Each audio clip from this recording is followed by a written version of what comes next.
This is just a quick video to explain the parts of the Arojac arrow puller and demonstrate how it works. On the side here is the lever handle with an arrow to show which direction to rotate it. This knob is on the end of the push-off rod, and this is the part that goes against the target frame when it's in use. And these are the self-gripping jaws which go around the arrow.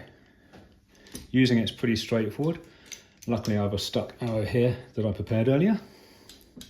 So first of all, whilst holding the handle and the body, lift up the jaws, open the jaws, place them around the arrow shaft, and then the rubber pads will sit sort of snugly onto the arrow shaft.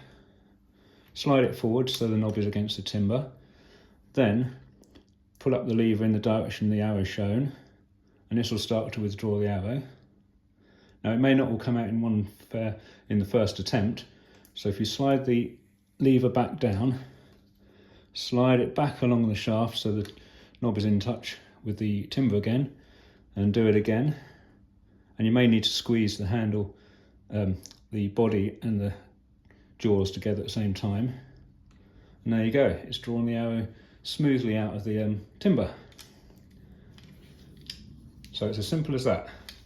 But don't forget, obviously, that you should always check the arrow afterwards for any signs of damage before you shoot again. If it's dented or bent or the point is missing, then you need to retire it.